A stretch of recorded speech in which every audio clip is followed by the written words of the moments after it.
চলো আমরা নেক্সট প্রশ্নটা সমস্যাটা সমাধান করার চেষ্টা করি। যদিও এখানে গরুগ এবং ঘোড়ার টাইপ প্রশ্নে আমাদের কিন্তু আগ্রহ করা আছে।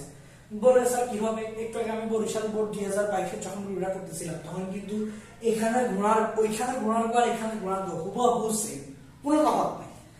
ওইখানে ওই সময় ছিল 5 নিউটন, তারপর ছিল 12 নিউটন, 30 নিউটন, আর এখানে আছে 1 নিউটন 2 নিউটন হইলে তোমার ওই যে F2, হ্যাঁ F2 কে তোমার F2 মানটা আমি বের করবা, মানে তোমার কাছে এগুলো সবগুলো কিন্তু F1 এর মান, এগুলো সবগুলো কিন্তু F1 এর মান, হ্যাঁ F1 এর মান। আর তুমি এখান থেকে ওই যে F2 টা বের করতে হবে, F2 তিনটা বাইরেও, তিনটা বাইরে ওইটাকে চক্রাকারে স্থাপন করে দিবা। যারা সিলেটপুর 2022 মানে তোমরা যদি এটা করতে হয়, এটা করার আগে অবশ্যই বরিশাল বোর্ড 2022 করতে হবে, তাইলে তুমি গুণাঙ্কটা পারবা। নাহলে কিন্তু এখানে গুণাঙ্কটা বরিশাল বোর্ড 2022 পাই, মানে তুমি যদি আমার ভিডিওটা করো বরিশাল বোর্ডের 2022 যদি প্রশ্নটা সমাধান করো, গুণাঙ্ক আর এই গুণাঙ্ক হুবহু সেম, কোনো তফাৎ নাই, তোমার প্রশ্নটা একটু বুঝে যাবে। আমি এখানে গরুঘোড়া বুঝাই দিতেছি, যদিও গরুঘোড়া আমাদের আগে করানো আছে, তারপর আমি গরুঘোড়া বুঝাই দিচ্ছি কারণ একটু চেঞ্জ আছে, হালকা একটু চেঞ্জ আছে, কারণ এখানে এরা F1 মান দেয়নি, এটাই চেঞ্জ। বলছে C1 একটা পেশন C1, এটা C2।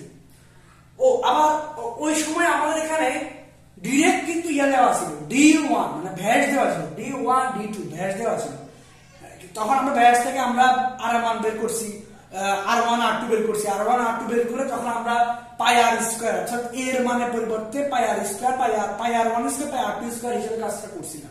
কিন্তু এখানে ডিরেক্টলি এরা A1 A2 দিয়ে দিচ্ছে, তার মানে ওইখান থেকে এটা কিন্তু আরো সহজ করে দিচ্ছে।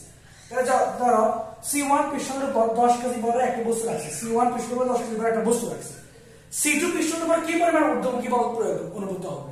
তো আমরা তো একটা জানি যে আমরা জানি বল বৃদ্ধিকরণ নীতি অনুসারে আমরা লিখবো, আমরা জানি বল বৃদ্ধিকরণ, বল এই যে দেখো বল বৃদ্ধিকরণ নীতি অনুসারে আমরা একটা সূত্র জানি, হ্যাঁ বল বৃদ্ধিকরণ নীতি অনুসারে F1/A1 সমান F2/A2।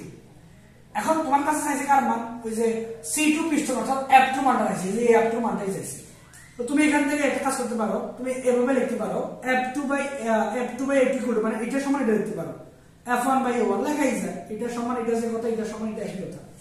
তো তোমার লাগবে F2 এর মান, তো তুমি F2 এর রাখি দিছো, এখানে F1/A1 এবং A2 টা ভাগাকার আছে, পাশে গুণাকার হবে। এখন F1 এর মান কত, তোমার কাছে ডিরেক্টলি এটা কিন্তু F1 মান দিয়ে দেয়, এটাই সমস্যা, ডিরেক্টলি F1 মান দেওয়া যাবে।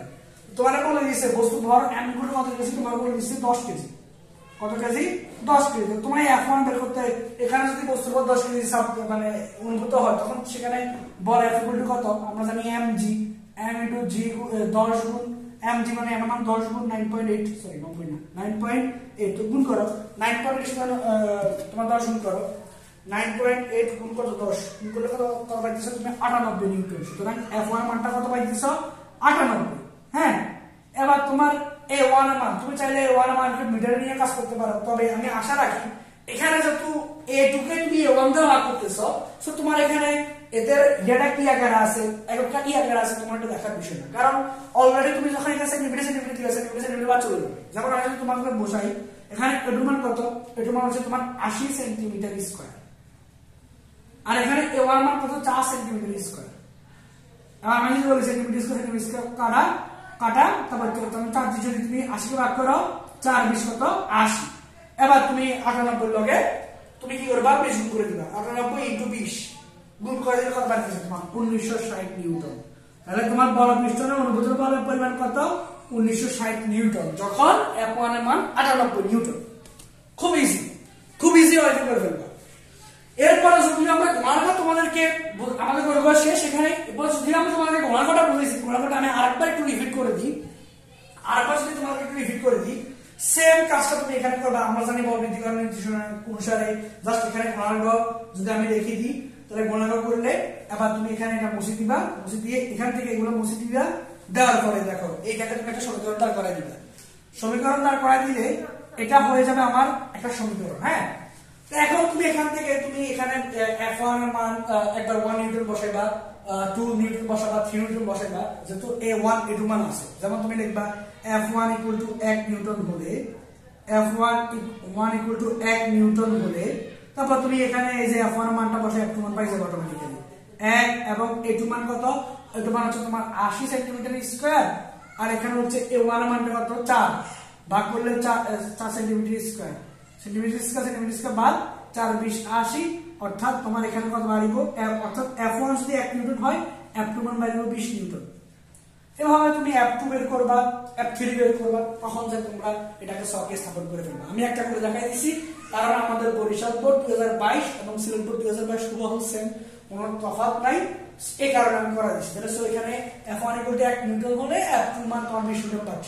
আবার F1 2 নিউটন হলে এই সমীকরণে বসাই দিবা, তো তুমি F2 8টা মান পাবে। আবার F1 3 নিউটন হলে তখন F2 মান তুমি 8টা পাবে। এরপর এটাকে আমাদের বরিশাল বোর্ড 2022 অনুযায়ী সকে স্থাপন করে দিবা। হুবহু সেম ছিল, তাই আমি করাইলাম না, ঠিক আছে? ওকে, তো চলো আমরা নেক্সট ইয়েটা পাইতে বোর্ডের সমাধানটা পাইতে তোমরা অবশ্যই ফলো করে রাখবা।